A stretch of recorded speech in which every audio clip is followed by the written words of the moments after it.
Alright, welcome back. In this episode, we're going to go over how to make your window frames. This is kind of a complicated step, but I'm going to try to break it down the best I can. It's complicated because it's not like a window frame in a house. Unfortunately, just like everything else in the van, nothing is straight. Okay, so the first thing we need to do is measure the depth from the wall to the window, and each corner is going to be different. For example, taking a deeper look, this bottom gap is a lot smaller than this top gap. So we're going to measure the distance between the window and the most outside point of the wall, but then we're going to subtract about 1/8 of an inch so it's not butted right up against the glass. So now, as you can see, I wrote down the depths for all 4 of our corners. Now we're actually going to measure the length and the width of the window frame itself. For example, looking at this bottom portion, after measuring it, we got 47 7/8 inches. And after measuring both the top, bottom, left, and right, they're not actually perfect. So what we're going to do is take the smaller measurement. For example, we have 17 1/4 on one side, but then we have 18 on the other side. So we're just going to make them both 17 1/4. So I cut that bottom piece to the length I needed just to make sure it was going to fit within the window frame on the bottom and on the top, and luckily this checks out. But remember, that piece isn't going to be a perfect rectangle. We have to trim one side to meet the depth of that corner and then trim the other side to meet the depth of the other corner. Because on one side of this it needs to be 4 inches, and on the other side it needs to be 2.5 inches, just like we wrote down here on our drawing. So I just marked them with a pencil and then connected them with a straight edge, and now that's where we're going to make our cut. And so check it out, in both of the corners the piece meets perfectly where the wall is, while the whole piece stays right next to the glass of the window. Now check this out, when we're working on the side pieces, if we make it a perfect rectangle, we're going to have a big angle right here, causing our window frames to not be level. For example, if I want to put my phone or a glass of water on the window frame, it's going to be at a big angle there. And so what we need to do is capture that angle so that way we can apply it to the side and actually have a flat, level window frame. So what we're going to do is take our protractor and take that leading edge and stick it into the window frame and try to keep that level. Then once we have that piece level, we're going to adjust this back piece so that it's parallel with the wall. Then I'm going to write down the angle that the protractor gave me so we can transfer it over to a piece of wood. So now after transferring this angle onto our piece of wood, we can then mark all of the measurements to start making our cuts. So now you can kind of see this weird wonky angled piece of wood, but once we put it up there, it's actually going to work great. See, so check this out. As we pop it in there, we're going to have a nice and level bottom piece, and then we're also going to have a nice and level piece on the top. One more thing we need to do with this side piece is there's a big overhang right there, so I just marked it with my pencil so that way we could take it into the garage and I could trim it with my jigsaw. And after making the cut, check that out, it's nice and flush. Hey, I've been building camper vans for over 4 years, and while working alongside industry professionals, I filmed and edited every single step to make a masterclass on how to build campers. It includes over 40 tutorials, as well as discount codes from insulation companies, solar companies, electrical companies, all totaling almost the full cost of the course itself, as well as lifetime expert consultation from me. Yes, that's right. If you have a question during your van build, which I promise you will, I check daily and will answer any kind of questions you have. A link to check out Van Build Budget Pro will be linked down below, as well as all of the products used in this tutorial. So now I'm just going to lay out all 4 pieces and make sure that all of the ends that are going to meet are going to be the same length, just like this one. And because I don't want to mix anything up, what I did is I labeled all of the bad sides. For example, we have bad side bottom, bad side top, bad side right, and bad side left. And what the bad side means is it's the side that you're not actually going to see. This is important because I wanted to make sure I didn't put my pocket screws on the wrong side. So now before putting them together, I'm going to give it a good sand because I don't want to have to sand it once it's all put together. Then we're going to put our pocket screws onto the bad side so we can have some connection points.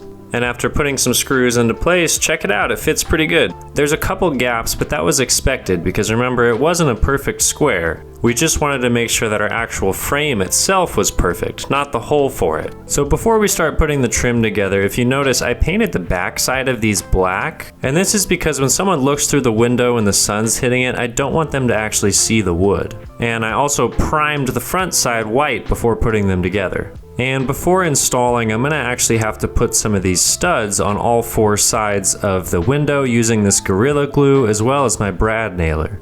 So as you can see, I put it in place with glue, and then I just went up there with my nail gun and tapped some nails in just to keep it nice and secure.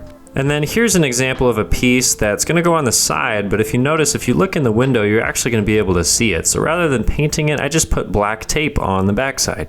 And then there were some areas like this one where it was so small that I actually had to trim one of my pieces shorter, but it still worked. So I just used my nail gun to get those studs in there with the glue, and then I actually marked with a pencil where they started and stopped, so that way I could put my window frame in there and then nail through the window frame into those new studs. Then once you have them all installed, you're going to use one of these nail presses, and you basically just put it on the head of the nail and then tap the back end with a hammer so it puts the nail underneath the surface of the wood.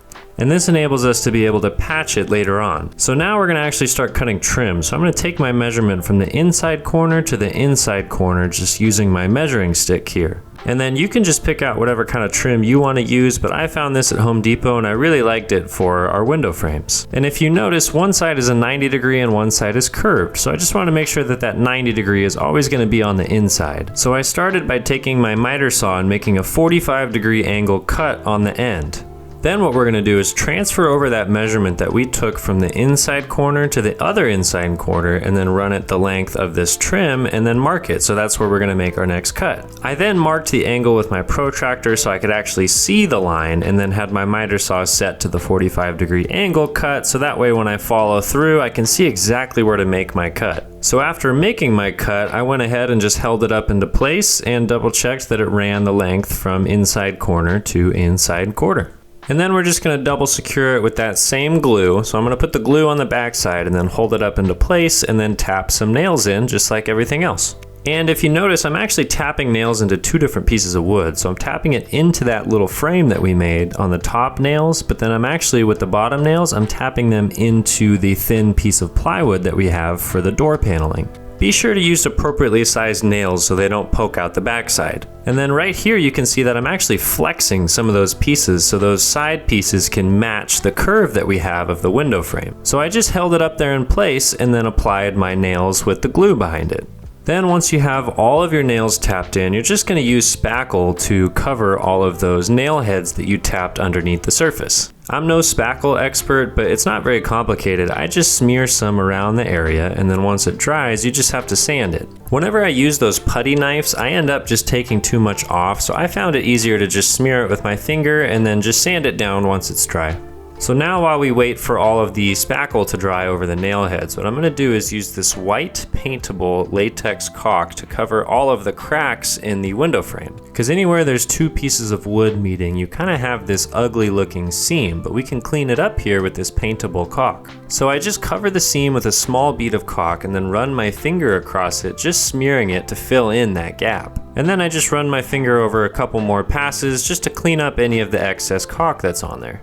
Here's a good example of kind of a big seam that we need to hide, and I can hide it by just putting that small bead into that gap and then running my finger and just smearing it to fill in those holes. Then once everything's dry, I'm going to go over everything with 220 grit sandpaper, and what that's going to do is just smooth everything out so when we paint it, it looks nice and smooth like this. And now just one little tip based off of some mistakes that I've made is that let's say that this is the window frame that you're making and you want the window to be 22 inches tall. You have to account for that top and bottom piece that's actually going to have that side piece within it. So let's say that top and bottom piece are both a ½ inch thick. You actually have to subtract a full inch from the height, which means that when you're making this side piece, it has to be 21 inches, which will make the total window frame actually 22 inches. All right, so I know this is kind of a tedious step, but I think it's a really cool step because the window frames make it look just so much more like a tiny home in here. I remember the first time I made these, I was just so impressed with how they came out. Like I mentioned, it's unfortunate that nothing is a 90-degree angle in a van, but there's a solution for it.